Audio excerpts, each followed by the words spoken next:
We were so fortunate to have beautiful weather once we arrived in Washington, D.C. On our way to the Capitol, we passed the Washington Monument, and we got a great glimpse at some of the beautiful statues and flowers.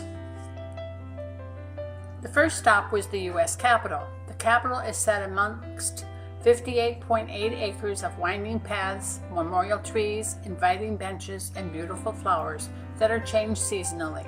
The cornerstone of the Capitol was laid in 1793 by George Washington. In 1814, British troops set fire to it during the War of 1812. During the Civil War, the Capitol was used as a military barracks, a hospital, and bakery.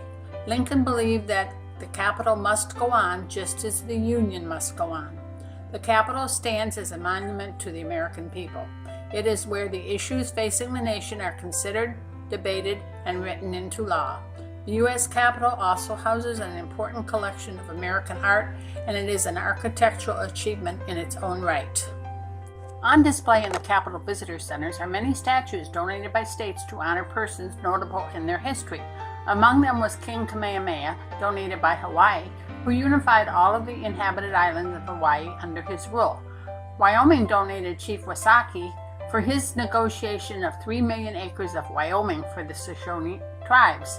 Colorado's contribution was Jack Schweikert, one of the Apollo 13 crew who later was elected to the House of Representatives but died 1 week before taking office. The Statue of Freedom is the focal point on display on the west side of the Emancipation Hall. She stands 9.5 feet tall and weighs 1,300 pounds. The bronze statue of her sits atop the Capitol dome. We were disappointed to learn that the Capitol Rotunda was closed due to reconstruction, so the only part we were able to see was the old Supreme Court chambers.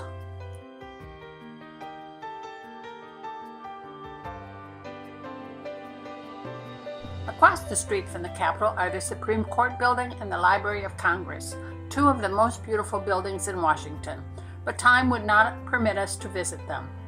The Capitol does not have a front and a back entrance, only an east and west. Facing the east entrance, the Senate wing is on the right and the House wing is on the left.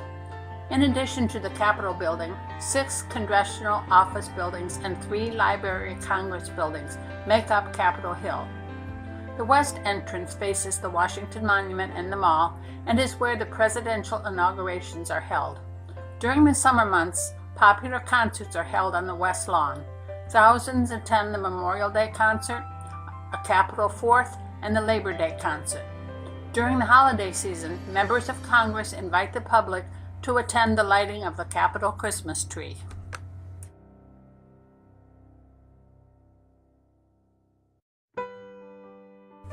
We then visited the Smithsonian Air and Space Museum, which has the world's largest collection of historical aircraft and spacecraft. The collection includes more than 30,000 aviation-related and more than 9,000 space-related artifacts. Some of the most notable include the Wright 1903 Flyer, the first engine-powered airplane; the Spirit of St. Louis, the plane used by Charles Lindbergh on the first transatlantic flight in 1927, Skylab, several rockets, and the Apollo 11 command module, which carried the astronauts Neil Armstrong, Michael Collins, and Buzz Aldrin on their mission to the moon in 1969. The LEM undocked from the command service module and descended to the lunar surface. Armstrong proclaimed, "The Eagle has landed," and history was made. Apollo 17 was the last mission to the moon in December 1972.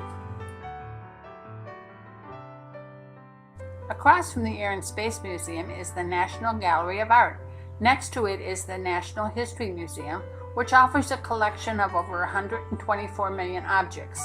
Founded in 1846, the Smithsonian is the world's largest museum and research complex, consisting of 19 museums and galleries, the National Zoological Park, and 9 research facilities. The castle is home to the Smithsonian Information Center, as well as the institution's administrative headquarters. When it was completed in 1855, it sat isolated, cut off from downtown by a canal. In the ensuing decades, the castle has become the anchor for the National Mall, as additional museums and government buildings were constructed around it. While we were there was a peaceful demonstration taking place by the cowboys and Indians protesting the Keystone Pipeline. It seemed rather strange to see the Indian teepees in the Capitol all in the same picture. In front of the American History Museum was a beautiful wisteria vine growing. And on our way to Arlington Cemetery, we got a great view of the Jefferson Memorial.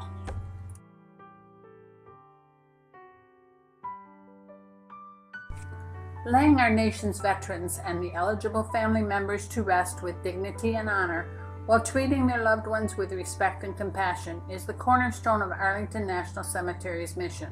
Monuments, memorials, and dedicated trees commemorating individuals and significant events in our nation's history are interspersed throughout the cemetery among the over 400,000 headstones of service members for whom Arlington is the final resting place.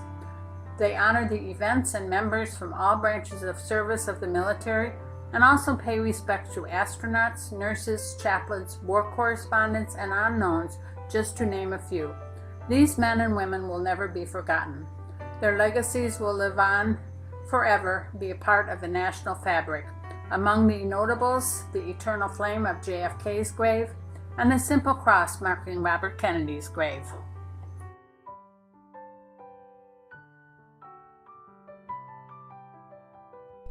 The Tomb of the Unknown Soldier, one of Arlington's most well-known memorials, includes the remains of unknown service members from World War I, World War II, and the Korean War. Soldiers from the 3rd U.S. Infantry Regiments, the Old Guard, keep a 24-hour-a-day, 365-day-a-year vigil at the tomb, with an elaborate ritual to change the guards every hour, every half hour in the summertime. The guards are not allowed to smoke and drink for the rest of their lives. The guards of honor at the Tomb of the Unknown Soldier are highly motivated and are proud to honor all American service members. More than 3,000 ceremonies and memorial services take place at the cemetery each year, including national observances of Memorial Day and Veterans Day held at the Memorial Amphitheater. Also witnessing the changing of the guard was an honor flight group from World War II veterans.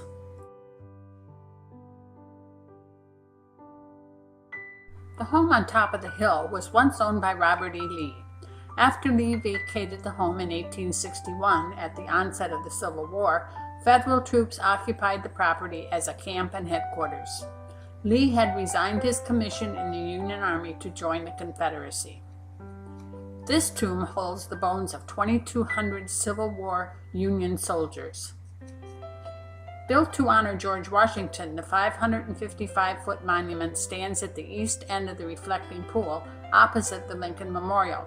No other building in Washington can ever be higher than it. It was badly damaged in the 2011 earthquake and is now just reopened. The Vietnam Memorial is dedicated to honor the courage, sacrifice, and devotion to duty and country of all who answered the call to serve during the longest war in U.S. history.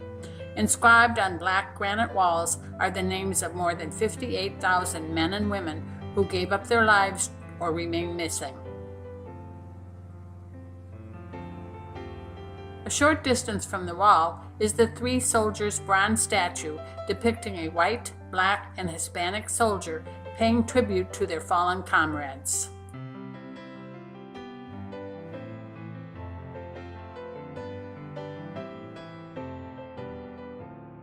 Dedicated in 1922, the Lincoln Memorial is one of the most recognized structures in the United States. Surrounded by 36 columns representing the 36 states in the Union at the time of Lincoln's death, there are 58 steps leading up to the statue, 2 representing his 2 terms as president and 56 representing his age. The memorial is at the west end of the National Mall, facing the reflecting pool and the Washington Monument, 2 miles west of the Capitol.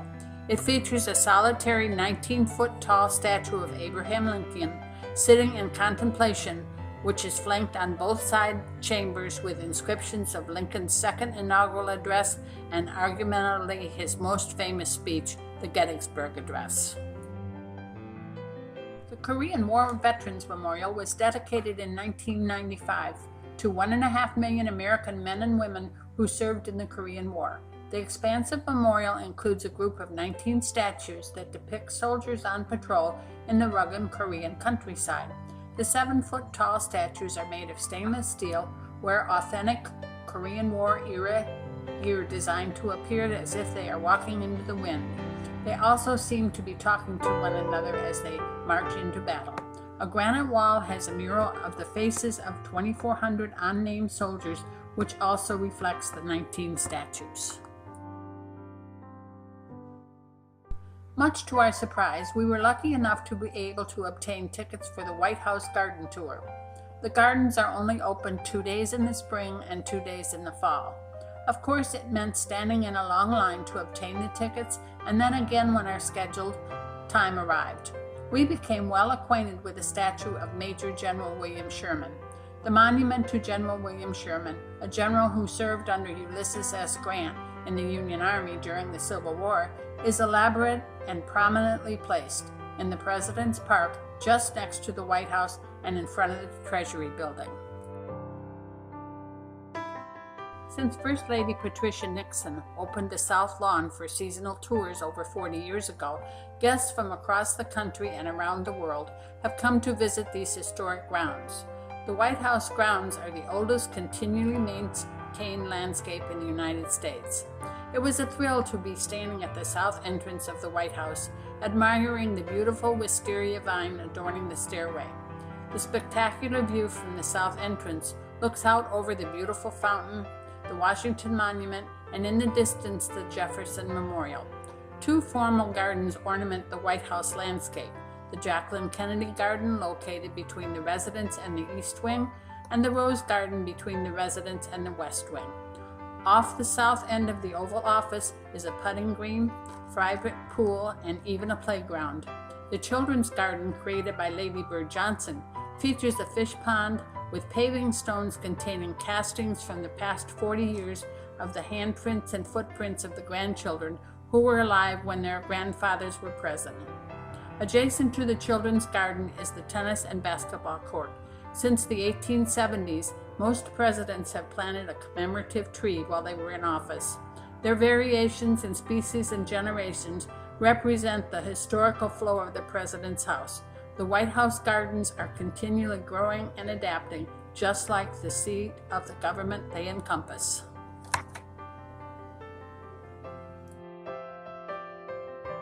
Standing in the gardens, one feels removed from the fast-paced life of the nation's capital.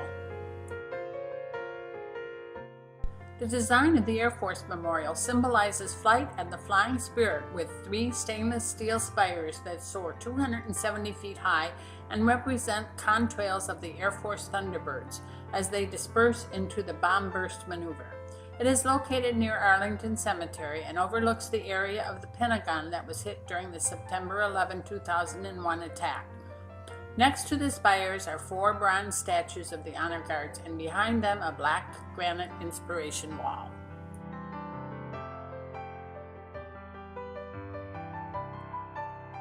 This carillon was donated by the Netherlands to express their gratitude for American aid they received during and after World War II.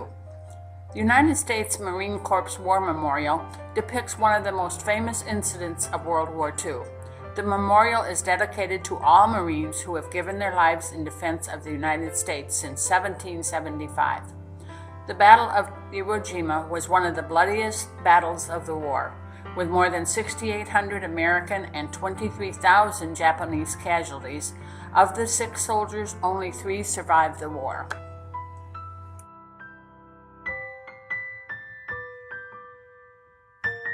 The World War II Memorial honors the 16 million who served in uniform, of whom over 400,000 gave their lives.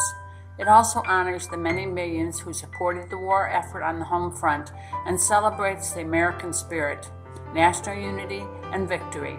The memorial celebrates a generation of Americans who emerged from the Depression to fight and win the most devastating war in world history.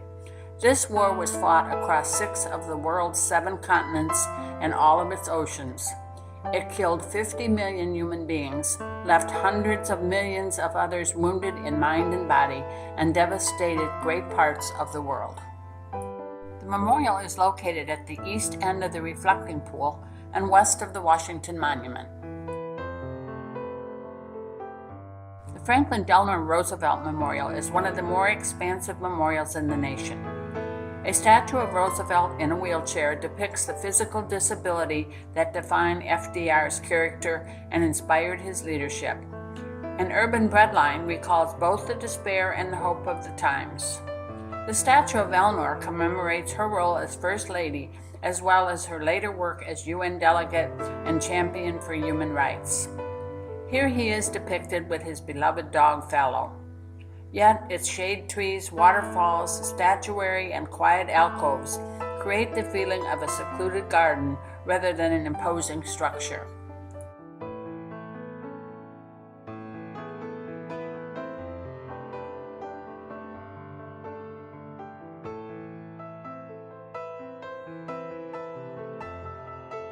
The centerpiece of the Martin Luther King Memorial is a 30-foot statue.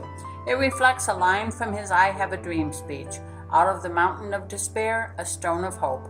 The solitary statue stands proudly in the plaza where the civil rights leader gazes over the tidal basin toward the horizon, forever encouraging all citizens to strive for justice and equality.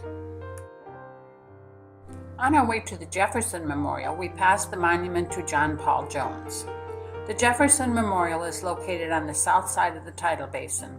The man-made inlet is surrounded by cherry trees. The trees were a gift from the city of Tokyo to the city of Washington in 1912. It is one of the most popular attractions in the nation's capital and also one of the most photographed sites in Washington, especially during cherry blossom season in the spring. The Jefferson Memorial is a dome-shaped rotunda that honors the third president, Thomas Jefferson. A 19-foot bronze statue of Jefferson is surrounded by passages from the Declaration of Independence and Jefferson's other writings. From the Jefferson Memorial, we passed the Memorial Bridge over the Potomac, leading to Arlington Cemetery as we traveled to the Kennedy Center. It is a living memorial to John F. Kennedy. Many of the countries around the world donated furnishings in his honor. The 18 chandeliers in the Grand Foyer were donated by Sweden at $1 million apiece. The Grand Foyer is 63 feet high and 630 feet long. It is one of the largest rooms in the world. All of the marble throughout the building was donated by Italy. It is the busiest performing arts facility in the United States and annually hosts approximately 2,000 performances for audiences totaling nearly 2 million people. We were unable to view any of the theaters, but there was a display of strange-looking pigs by a famous, which I never heard of, Japanese artist. The National Cathedral is the 6th largest cathedral in the world. Although it is the home to the Episcopal Diocese of Washington, it is also considered to be a national house of prayer for all people. The cathedral was damaged during the 5.8 2011 Virginia earthquake. Repairs are expected to cost over $26 million and take several years to complete. On our way to dinner, we passed the Ford Theater, where Lincoln was shot, and the Union Station. Believe it or not, the Union Station is the most visited destination in Washington, with over 25 million visitors a year. Union Station and the premier shopping mall, with over 130 stores, also serve as a venue for world-class exhibitions and international cultural events. Our last stop for the day was at the Naval Memorial, but it was just too dark to see anything. The next morning before heading home, we had one more stop to make. In 2003, the Smithsonian National Air and Space Museum opened a companion facility on the property of Washington Dulles International Airport in Chantilly, Virginia. Watch air traffic leaving and arriving to Dulles Airport from the 164-foot observation tower. This new museum provides a second location, about a half-hour's drive from Washington, D.C., to display the massive Space Shuttle Discovery, the Lockheed SR-71, and numerous aircraft, spacecraft, and other artifacts that the Smithsonian's National Mall location is unable to accommodate. The Stephen F. Udvar Hazy Center provides a dramatic view of an aerobatic airplane hot-dogging upside down, World War II fighters angling for a victory, or numerous engines, rockets, satellites, gliders, helicopters, airliners, ultralights, and experimental flying machines. Hundreds of aircraft and spacecraft artifacts dangle before your eyes everywhere you look.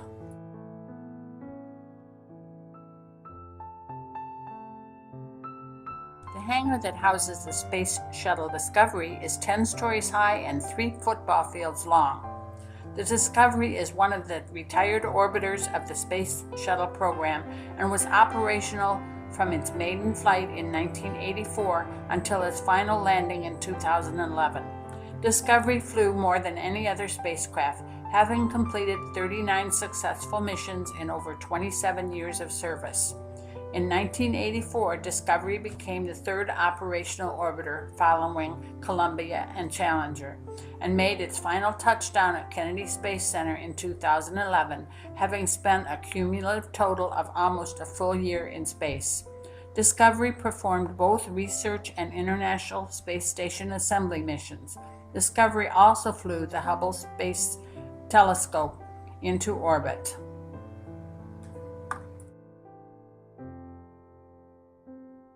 The end has come to 6 marvelous days traveling to our nation's capital with wonderful friends, good food, great weather, and beautiful scenery.